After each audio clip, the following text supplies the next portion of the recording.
My name is Dave Farley, Head of Membership Services at Learnovate, and I have the pleasure of being your host today. Before we kick off with our keynote speaker, Daniel McCrea, I would like to remind you of a couple of tools to ensure this event is as inclusive as possible. Please use the option to add subtitles if required. Simply click the CC button at the bottom of your screen. You can also ask questions in the chat on the right, and our Learnovate colleagues, as well as our speakers, are available to have a conversation. You can also participate in the poll, which asks the question, how open are you to embracing AI as a tool for learning in educational settings? For those of you attending today that are not familiar with Learnovate, we are a technology centre funded by Enterprise Ireland and the IDA. We are hosted by Trinity College Dublin, the leading university in Ireland. For more than 10 years, we have been generating successful industry-led research in education and learning technology. Our research now being very focused on the future of work and learning. If you are interested in finding out more about our research or our membership model, please do not hesitate to contact us via our website. Today, we look back at 2023 and the developments in the EdTech world, which unsurprisingly have centered predominantly around AI. AI has affected all areas of learning, and hence we have invited participants from schools, third level, and corporate learning to join us today. We look forward to learning from their experiences and taking a look at what is coming down the line for their sectors. We are delighted that Daniel McCrea has agreed to deliver our keynote today.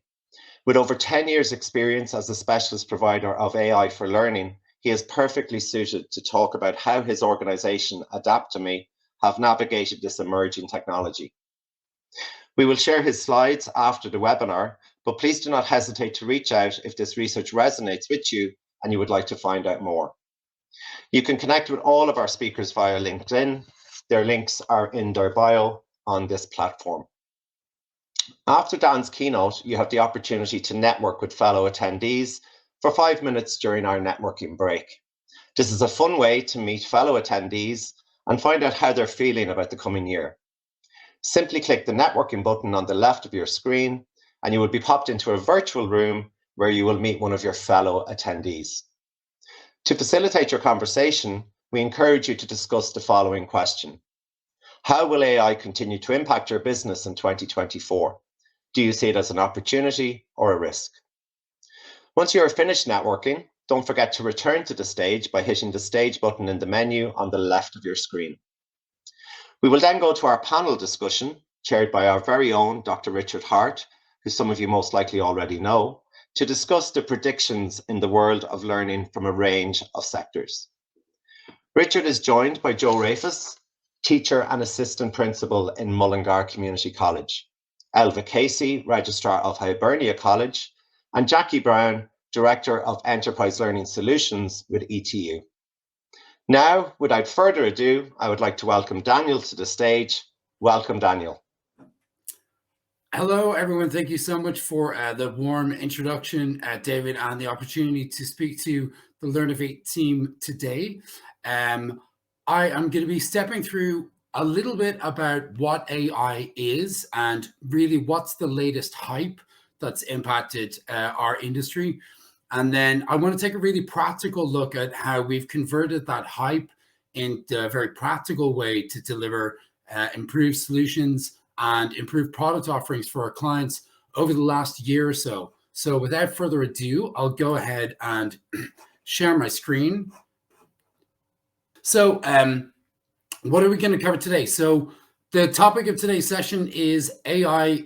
Is it the tipping point for 2023? I think undoubtedly it is. A cursory glance at your LinkedIn streams will reveal it's the buzz that everybody is talking about, the volume of research and the volume of new products being launched on the market. So I think we can safely say 2023 has been a milestone year for AI. But I want to start off by spending a little bit of time outlining what AI is or what the new technologies are and a little bit about how they work. I know from my own personal experience, it's hugely helpful and really inspiring to understand the principles and the technologies behind AI. Secondly, I want to get very practical. How have we actually used these tools in reality to improve our offering to our clients and our market? And then I'll zoom out a little bit to have a look at maybe the global picture and some other kind of considerations. And then I will prompt you and encourage you to really get started on your own AI journey. So my name is Daniel McCrea. I'm head of partner services for a company called Adaptemy. It's an Irish company and a member of the Learnovate community. We originally started as a research project in 2007 and then formally incorporated under Adaptemy in 2015 after a few years of research, a few trials and errors, as you'd expect. So I've been with the company for the last 9 years, and as head of partner services, I'm responsible for the successful implementation of all of our client projects. So who are we? These are the types of organizations that we help.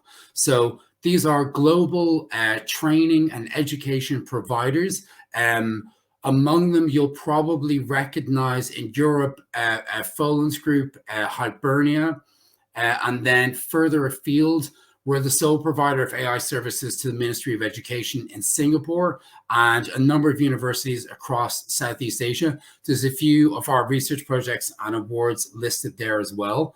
I'll explain more about what Adaptemy does in the context of how we've used AI more recently. But for now, I want to pause and just say huge thanks to the Learnovate team. We have been involved in 2 large research projects with Learnovate team. Dials is one of them.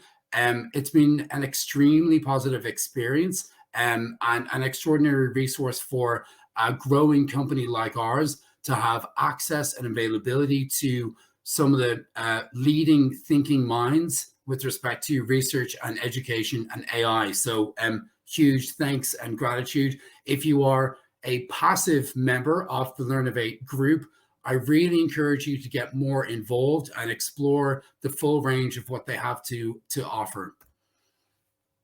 So what is AI? Now, that's a huge question. I think the first machine program that was capable of playing checkers was released in 1952.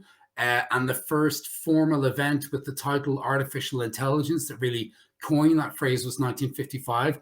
I'm not going to presume to do a historical review of all of the milestones and achievements and all of the different interpretations of what AI is. I'm going to be focusing more closely on the emergent technologies that have really turned 2023 into a tipping point for our industry. And the way that I'm going to do that is I'm going to ask you if I can assimilate you into a trial run of an AI. So I'm going to ask you all to behave as an AI just for a few moments, so you can better understand how these things really work. So this is a Danny Trejo. It's a Mexican character actor. So that image is a Danny Trejo, Mexican character actor. This is also Danny Trejo, Mexican character actor. So what we call these 2 inputs in the biz is training data. So I've just given you, the members of this conference, some training data on what a Danny Trejo is, and that's what it is there on the left. So my first question to my AI is a classification question. So my question to you is this a Danny Trejo Mexican character actor? Now, hopefully, most of you have identified that this is not a Danny Trejo Mexican character actor. It is, in fact, a pink coat. Now, prima facie, that's a very simple thing for us all to do. Using human intelligence, what we did was we created a mental model of what constitutes a Danny Trejo Mexican character actor based on the 2 images I just showed you. I then showed you something you hadn't seen before and asked you to classify it as whether or not it is, in fact, a Danny Trejo Mexican character actor. Hopefully you all got that question correctly using human intelligence and concluded that that was not, in fact, Danny Trejo Mexican character actor. Now, We can do slightly more complex classification. So in this instance, you only have partial data or partial information. Danny is wearing a hat in this picture. So even though you've never seen a picture of Danny Trejo before, perhaps, and even though I'm only giving you partial information in this, using human intelligence, you're able to perform this quite complex classification and identify this correctly as Danny Trejo, Mexican character actor. Now, another interesting facet of the latest technologies is what we call generation. So the task here that I've asked my AI to do is, look, take what you know about Danny Trejo, Mexican character actor, and what you know about pencil sketches, and generate a pencil sketch of Danny Trejo, Mexican character actor. And this is what we mean when we say generative AI or generating AI. So this all seems very straightforward and very simple. Why is there such hype about these new tools? Well, simply put, on the left is a traditional software development approach to the problem of image classification. So historically, to accurately classify Danny Trejo, you would have to sit down and define all of the rules and all of the conditions that need to be satisfied to correctly conclude that something is a Danny Trejo. In this example, you might start off by trying to define the conditions that constitute what a male is, increasingly difficult, and what hair is, what black hair is, what Mexican skin is, what tattoos are. You'd have to put in variables in those conditions such that sometimes he wears a hat, sometimes he doesn't. Also age range. You'd have to determine parameters where he was somewhere between 1 second of age and 79 years of age, which he is today, and he looks fantastic for it, if I may say. And then you'd also have to define what are the conditions of identifying what a mustache is, a long one, a short one, in light, in shade, head-on angle, side angle, etc. This is a very laborious process to create from scratch a traditional development approach to image classification. So with AI, all we have to do is say to the AI with our training data, all of these things are a Danny Trejo, Mexican character actor. You figure out what that means. And that's in a very simplified way how AI performs these incredibly complex tasks and why everybody is so excited. The traditional development approach is overwhelmingly complex and has mixed outcomes, even if you were to undertake such a project. So AI, we simply point the engine at lots of Danny Trejos and we say, look, you figure out what the pattern is. So that's one of the reasons why AI has received such unbelievable exposure and hype this year. I'll say a little bit about how it does that on this screen. What it does in a simplified way is with every image, it decomposes it into smaller chunks or bytes or images, and it builds up a probabilistic prediction model. If I have a single byte of information here, what is the probability of the next square being of a certain constitution, of a certain color? So it does this at extraordinary speed, and that way we actually reverse the traditional process of software development completely. We tell it what a Danny Trejo is, and then it uses this probabilistic predictive model to determine what the rules are. So AI is nothing new. Machine learning is nothing new. Classification and complex classification is nothing new. So why has this year been the explosion of AI? Simply put, it's to do with the volume of data. So an image generation or classification tool like Midjourney, you might have heard of, the training data, I gave you 2 pictures of Danny Trejo, and you could more or less figure out what a Danny Trejo is pretty reliably. with Midjourney, the training data is a scrape of the entire internet for a large period of time. Similarly, ChatGPT, developed by OpenAI, the training data and volume for this LLM, or large language model, is extraordinary. Consequently, ChatGPT can understand things, patterns, and detect and predict patterns in language as nuanced as grammar, style, syntax, slang, tone, cadence, vocabulary, context, and idiom. That's the main reason why this year has signaled an explosion in the interest in AI and the power and predictability of these tools.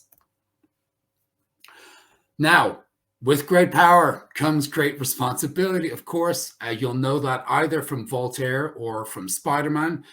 It would be remiss of me not to address some of the concerns about this hugely powerful new technology. So you may be familiar with some of these terms, you may not. I'll step through them very quickly. So on the left, concerns persist about bias. So the input data that these systems are built on reflect the values, priorities, and indeed biases of the communities that built them.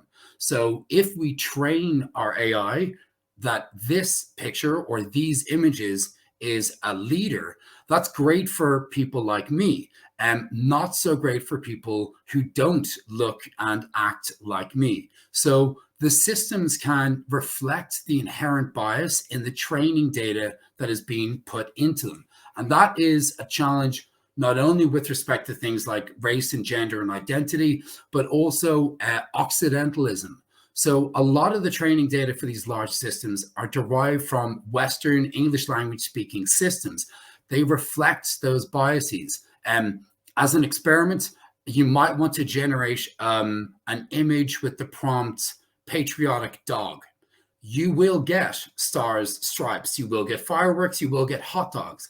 But the concept of patriotism, of course, is not uniquely American. So those biases that we put in the training data persist in the outputs. I will credit actually our industry with the identification of that as a problem and a wholesale concerted effort to address it. But nevertheless, it's good to be cognizant. The second aspect, slightly more abstract perhaps, is guardrails. So I jumped into ChatGPT. I told it that I had invented a time machine, that I planned to travel back in time to kill baby Hitler. And I asked it to create me a 5-step plan to execute that project, detailing how I can do it and not get caught. Now, ChatGPT politely declined to give me a 5-step plan as I requested. But what that signifies is that there are moral and ethical guardrails in place prohibiting it from providing certain kinds of answers. The question then becomes, who are the police behind these answers? Who is determining what is morally acceptable and not morally acceptable? That's not a problem so long as you agree with them. But when you start to disagree with them and find yourself in the minority, it can raise a lot of concerns. The third piece is really about training data. ChatGPT can create a short story for you in the style of Stephen King. How? The only way that it could possibly do that is if it was trained on the data from Stephen King's novels. Was that training taken with consent? Did he approve the use of his novels and his body of work? No, he didn't, nor did pretty much any other artist who is involved in that training data set. So the ethical consent with respect to the input data for these systems is another kind of concern for the industry. Theory time is over. Let's get a little bit more practical about we, Adaptemy as an organization, have practically implemented these types of tools. So first of all, we need to understand a little bit about the problem we're trying to solve. So this is the standard e-learning experience. Every single user will begin at the beginning of the course. They will follow a linear, preset, predetermined path through all of the content objects in our partners' library, in our partners' courses, in their systems, in their LMSs and CMSs. What's great about this is it's familiar. What's bad about it is that it is a one-size-fits-all solution. There's no personalization based on the student's ability or their learning traits. And that creates a teaching to the middle effect, let's say. The weaker students won't detect that they're struggling early on. And even if we do take the effort to detect that they're struggling, we can't really do anything about it. They're going to get exactly the same experience as an extremely strong student. That creates anxiety for the struggling learner. It creates boredom and disengagement for the stronger learner. So in a nutshell, this is the problem that personalized learning is trying to solve. I have a short schematic about how we do this in practice. Effectively, we ingest learner data. We then feed that into an AI engine, and we return highly personalized recommendations based on the learner's mastery and their learning traits. How self-directed are they? How confident are they? Have they just had a really bad run of experiences and we should be a little bit more gentle with them? Do they respond well to a high level of challenge? Does it motivate them? The more that we can learn about our students, the better job we can do of training them and personalizing their experience. So I'm going to fly through some of the ways that we've used AI more recently with respect to these new technologies and these new tools. I'm going to start with the least interesting, and it will get interesting pretty soon, but this is a big challenge, so we should start here. Partners have dumb content. So, and by that I mean unstructured and not pejoratively, although sometimes also pejoratively. So what that means is we have a PDF with 30 quiz questions in it. It's not structured content. It's not interoperable. We can't manipulate the different elements of it. We can't track analytics about the performance of it. We can't determine the different conditions under which it will be rendered in a front-end application. It's just a static PDF. So one of the ways in which we've used LLMs and generative AI technologies is simply to extract, standardize, and optimize the formats of our partners' content. This is extremely useful when you don't have a really richly technically mature organization, but they still want to do something exciting. The second problem is lack of formative assessment. Everybody in the industry will agree that formative assessment is a great idea, and we really ought to do more of it, but who has the time and who is making the investment? Typically, assessment is done far too spaced out to be useful to detect struggling learners. So one of the things that we do is we use generative AI to increase the volume of formative assessment items in our partners' products. We do that by training it on the input content that they provide us. There's a very sophisticated pre-training process that we use to get high quality formative assessment, but this is another kind of very practical use of the tools in our learning context. The third problem, again, wholesale agreement that differentiated content is fantastic. It's fabulous. It really should be done, but who's going to take out their checkbook and do it? Who is going to commission the volume of content that you need to create simplified and more concise, complex versions of all of your instructional content? Historically, the answer to that is very few organizations take that extra effort. With LLMs, we've been able to create simplified versions for learners that are struggling, and we've been able to create more concise versions for learners that have demonstrated mastery based on our models. So it's another very practical way that we have improved learning using generative AI. Another problem that we come across is multimedia and interactive content generation. It's legendarily difficult. I hate recording myself. I find it a huge struggle. So tools like synesthesia and so forth allow you to generate prompts and create good quality media and multimedia experiences that rapidly expedite the process of video generation and creation and reduce costs. So that's another kind of use case for these new technologies. Final problem. Lecturers are busy. If you know a lecturer who isn't busy, I'd be surprised. So we use LLMs and OpenAI technologies to create highly conversational virtual tutors. Now, you can do this yourself really badly in 20 minutes. So there are open source versions of these types of tools to get you up and running. I've outlined a little bit of the process on screen, the extra preparatory steps and training that we do in our solutions to ensure that the quality is extraordinary. But it's another simple example of how you can downstream questions that are answered by lecturers or by teaching assistants using these new technologies again. So putting it all together then, on screen we have, on the left, we have our input. We have a deck from a lecturer who's trying to teach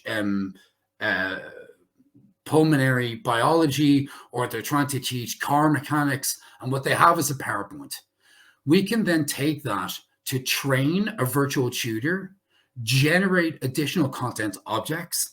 And what that really means for us is, in the context of adaptive learning, we've got a much broader and wider library of content objects that we can choose from to recommend to learners.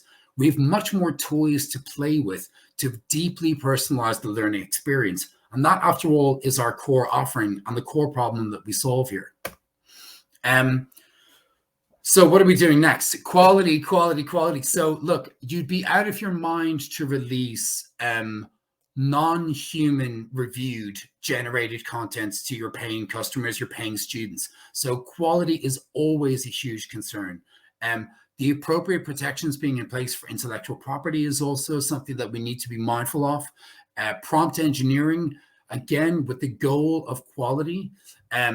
Other forms of adaptive response analysis, so long form and open-ended response analysis, plagiarism analysis, the integration of tools in that context, and then the simplifying of the new QA workflows, creating a extremely user-friendly and intuitive way to review these generated items is going to be critical if we are going to include that human intelligence in the loop of generative content. So zooming out, just a little bit of context. So there's kind of to and fro on this. I just want 2 quick slides on the kind of bigger picture, let's say. So increasing regulation globally, some of the concerns are listed there. You probably predict what they are yourself. It's worth noting that the EU AI Act designates our sector as a high risk sector for the use of AI. Conversely, there are a lot of ambitious national and regional governmental strategies, including significant investment to increase the use of AI across education, infrastructure, healthcare. So we have this guarded approach with increased regulation, but also increased national strategies and funding to improve and increase the use of AI. So I'll bring this session, my time, to a close now, to encourage you to go against maybe your traditional instincts.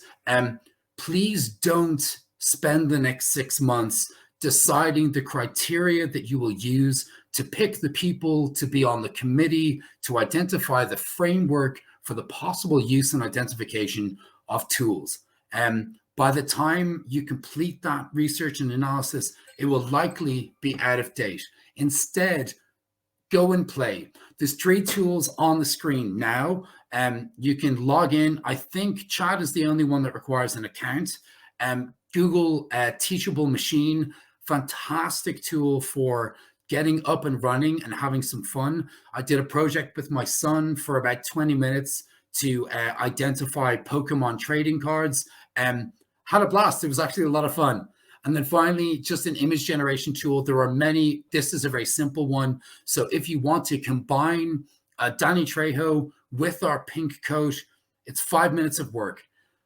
your subconscious, while you're playing and having fun with these tools, will identify problems. Very naturally, in the background, you will begin to see the applications and limits of these types of tools. So disengage your critical functions, go and play, have fun. The ideas will come to you in the context of your business. The team asked me to come up with maybe a suggestion for the breakouts. So I'd like to propose this. Identify a tiny problem and just go and experiment. So these are 3 problems that I have. My blog posts are boring and nobody understands them. Image sourcing and licensing is painful. I also hate recording videos. It's time consuming, and I always look about 10 years older than I want to. So those are simple problems that I've had, that I've played with, experimented using AI to solve. So with that in mind, I will thank you for your time and for your attention today. If you want to get in touch, contact details are there, and I will close on the final slide, which is maybe the guiding question for the breakout. What simple problem are you going to try to solve first with AI? Thank you, Daniel. We appreciate that very enjoyable presentation today. We also appreciate your participation in our Dials Research Working Group. And if anybody would like to hear more about our Dials research, please do get in contact. And it was obviously great to have Danny Trejo join us in spirit today as part of that presentation. If you would like to follow up on anything with Daniel, you can find him on LinkedIn and at adaptemy.com. And now we'd like to invite Richard to the stage, and he will be joined by Elva, Joe, and Jackie. Richard, over to you. Thanks, Dave. I'm Danny Trejo, Mexican character actor. Or am I? No, I'm not. Yes, I am Dr. Richard Hart. I am a UX specialist here at Learnovate, and I have a great panel joining me today. We're going to talk about the ins and outs of artificial intelligence. Dave has already introduced our panelists, but I'm going to do a quick round table to let them introduce themselves again. We'll start with Elva. Hello, I'm delighted to be here. My name is Elva Casey. I'm the registrar with Hibernia College. We have Joe from Mullingar. How you doing? I'm Joe Rafus, I'm an assistant principal, formerly an art teacher, now homeschool community liaison in Mullingar Community College. And we have Jackie from ETU. Hi, everybody. So I'm Jackie Brown. I'm the Director of Enterprise Learning Solutions at ETU. And ETU are a platform and software that actually helps people to deliver high impact learning on scale. So delighted to be here. Thanks. Okay, and brilliant. So it's great. We have a representation from some different fields. We have secondary and tertiary education, and we have some industry representation. So I have a few questions for you, and we can have a bit of a chat. We'll get straight to it. So I guess the first question maybe for Elva is around traditional learning methods. And how have you seen AI and Gen AI impact traditional learning methods? Yeah, it's having a massive impact already, I suppose, and quite immediately on traditional learning methods. I suppose when we think about learning at higher education level or at any level, really, we're talking about 3 aspects: teaching, learning, and assessment. And AI has had an impact on all 3 of those. I suppose the most immediate impact was in terms of assessment, and particularly in my role as a registrar in a higher education institution. That was where the immediate panic could have set in terms of, I suppose, assuring standards and security of assessment and assessment processes. And then the other impacts, I suppose, less immediate, but maybe more profound as we look into the future.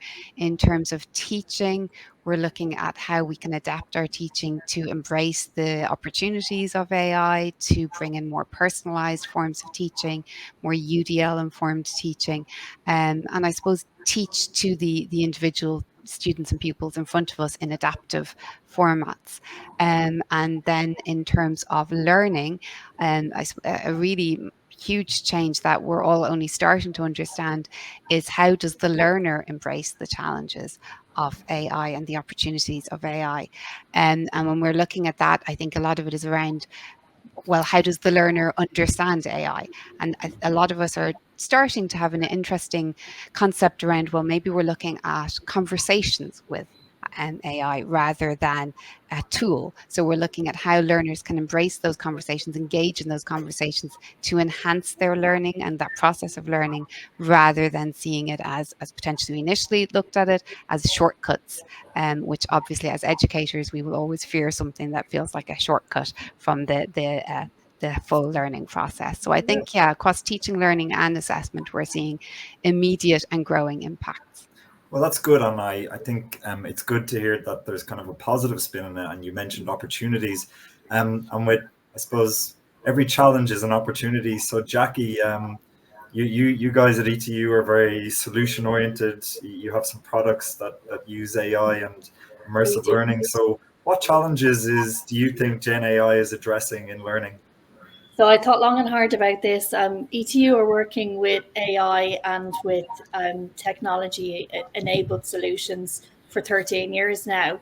But we've seen, as Daniel said, there's been a proliferation of services around Gen AI in particular coming to market this year. And obviously, with those services, there's a need. If people are going to pay for these services, there's definitely a need. So we're solving lots of problems now with the support of Gen AI and AI to solve these human problems. So there are a couple of ones that I think are particularly sort of prevalent across our customer base. So if you think about processing language and speech recognition, we've seen solutions, obviously, with translations and transcripting. So, for example, accessibility is becoming much more accessible, and there are different solutions now that are driving down the cost to bring these things to market and actually make them widely available. So that's amazing. What we've actually seen as well is a change in the ability of AI to support emotional intelligence and hearing cues in people's language. So that's, helping bridge some of those traditional barriers with using language as a mode of interaction with learners. So that's really exciting. Because we're in the world of simulations and workplace development, we can see great application there. I think a second space is pattern recognition. So if you think about that idea, what Daniel was talking about, we recognize patterns as humans. That's what we do. Well, AI is amplifying that and enabling us to look at broader pattern recognition based on all that data.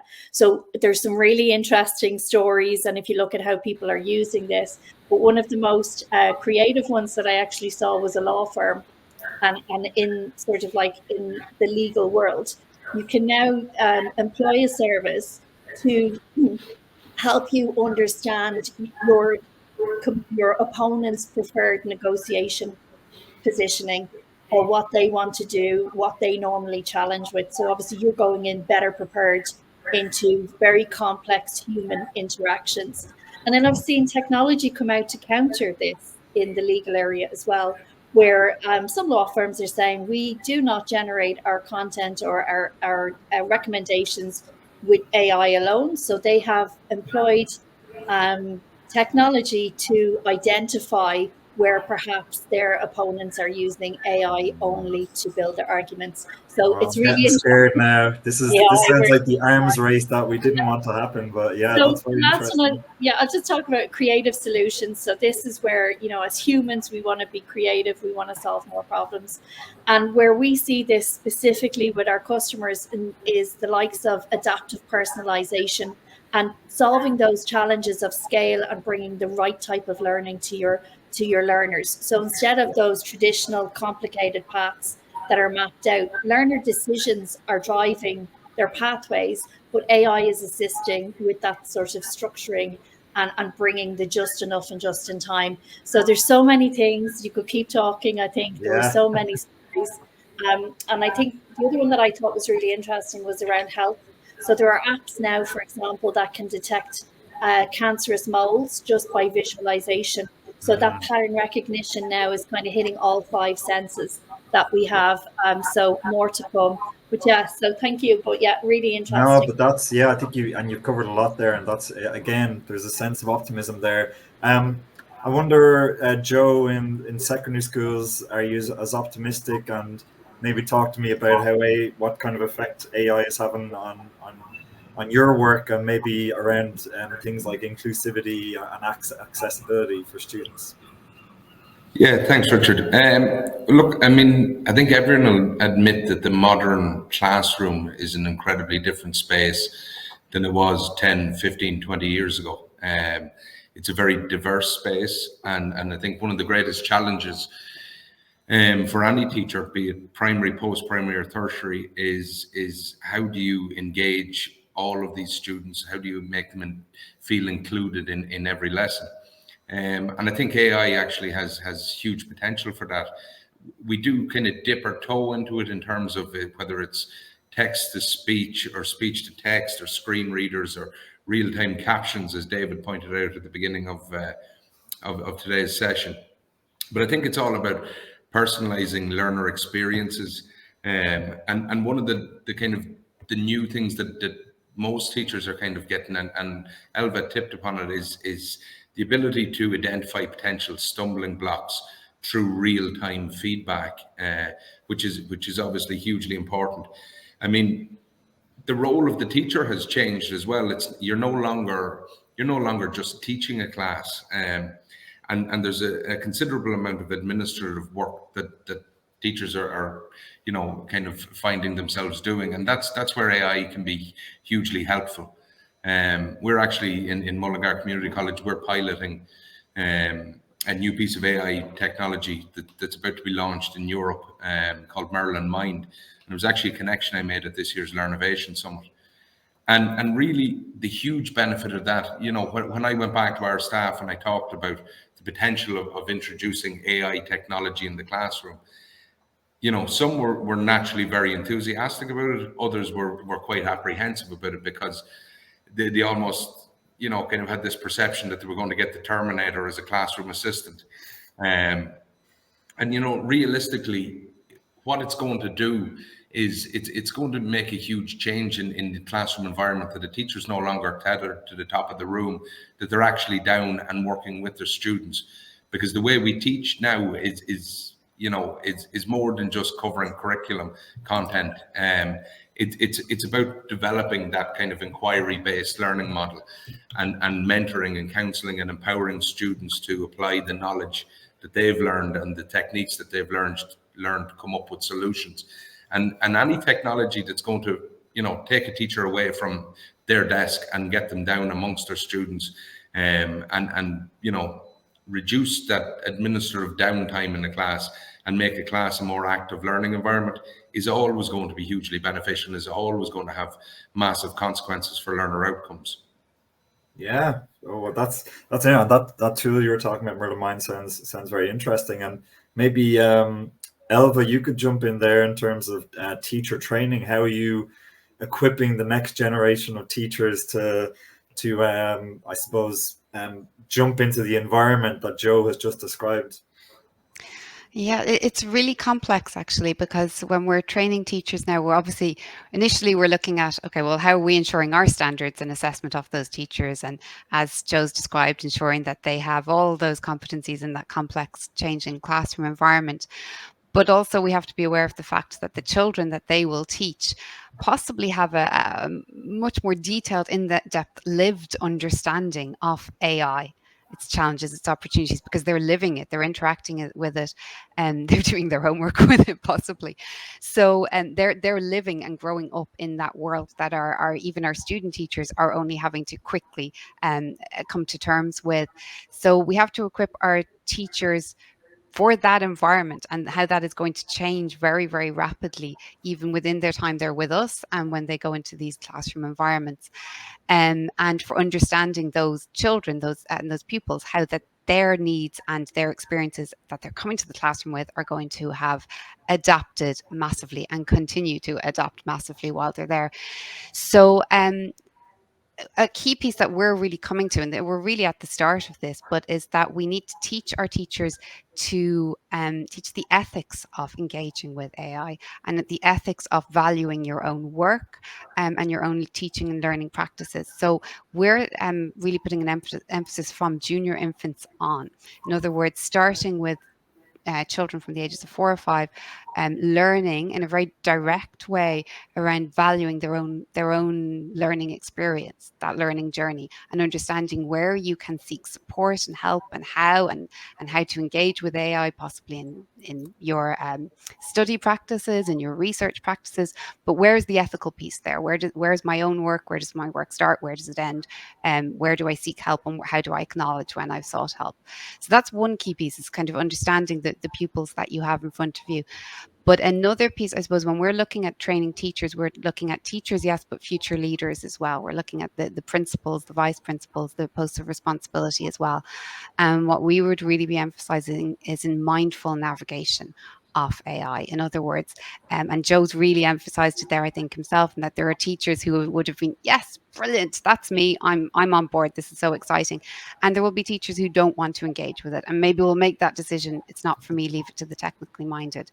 And so the planning really has to happen at a whole school level. And I think that will really start with, us as teacher educators teaching about that planning process, teaching about, well, how do you design?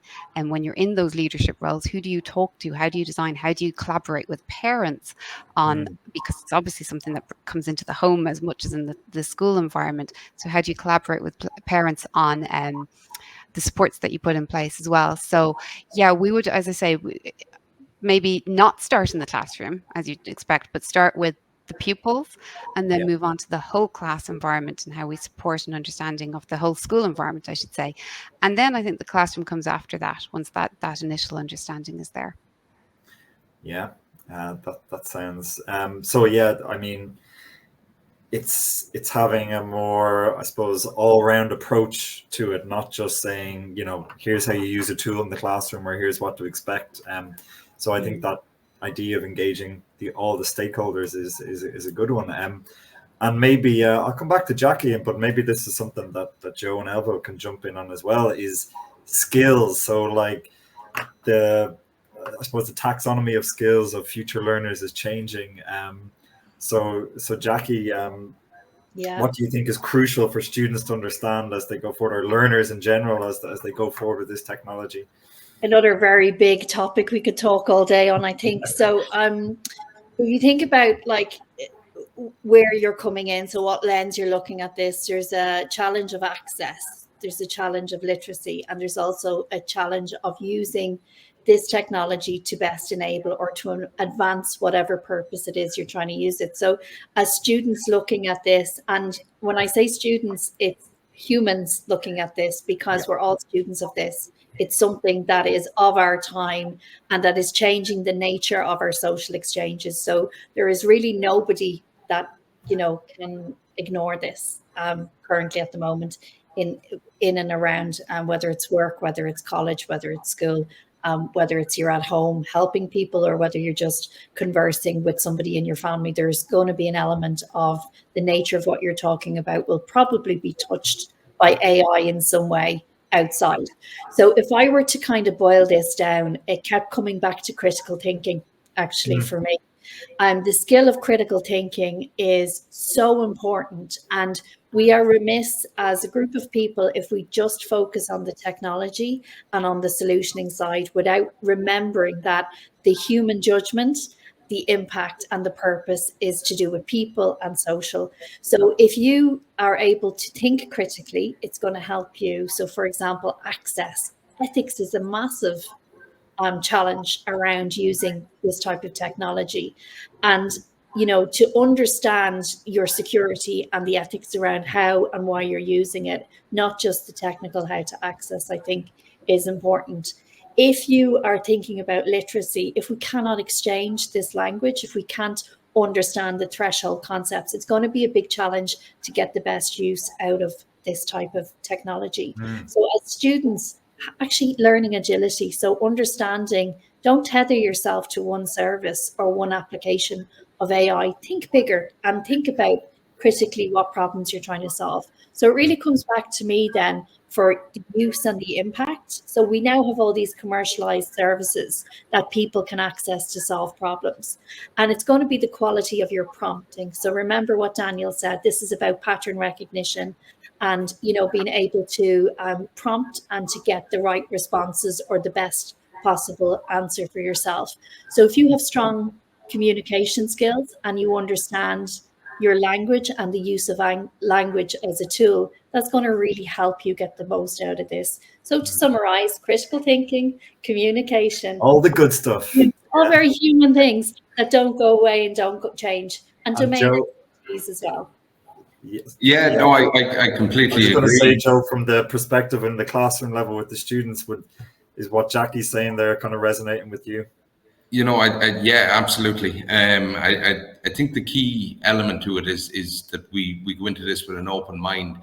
You know, this kind of sounds silly, but it reminds me of trying to convince my father to try Indian food for the first time. You know, he had all these misconceptions, and then once you got him on it, he was like, "Oh yeah, that's not so bad. It's not so scary." And it is that way. You know, we have to be creative about how we use it in the classroom. We have to be innovative about how we use it, but we also have to accept, and Elva touched on it earlier, that, you know, the children will be, and the students that we work with in schools will probably be miles ahead of us. So our role is not necessarily to show them the technical ability of how to use this, but it's that moral value of it. It's the ethical use of it. And it's also, kind of to facilitate and to empower them, that they use it for, the proper benefits that there is in terms of their own learning. Yeah, that sounds good. Our audience loves a good prediction, guys, so I'm going to have to put you on the spot. I'm going to start with Elva. Any predictions for 2024 and beyond in this technology space? I think that's such a huge question. I think there are so many ways. Give us a soundbite, something we can throw back at you in a year's time. We're going to be taken over by robots. No, I think there's a lot of different ways it could go. I suppose what I think is going to be really exciting to see is how looking at higher education, how we're going to embrace the opportunities specific to assessment and assessment design. And I think we're going to see, now that we're starting to see pathways through the assessment integrity and security piece, we're going to see people starting to embrace using AI in an informed and a cautious manner in the development and design of assessments. And I think that's where that will have an impact also on the whole learner experience as well. When actually, imagine this world now for a future where you're actually looking forward to your assessment at the end of that module, because it's something that's creative, innovative, and really lets you engage with the subject in a meaningful manner. So I think that's where there's a lot of opportunity. And I think we're now just starting at the end of 2023 to come to a place where people have the confidence to start embracing those opportunities. And I'm glad you said assessment, because our Dials project is about authentic assessment, and in the world of Gen AI, there's more of a need for authentic assessment than ever. Exactly. Jackie, apart from law firms trying to outmaneuver each other with Gen AI generated consultation, any predictions from you?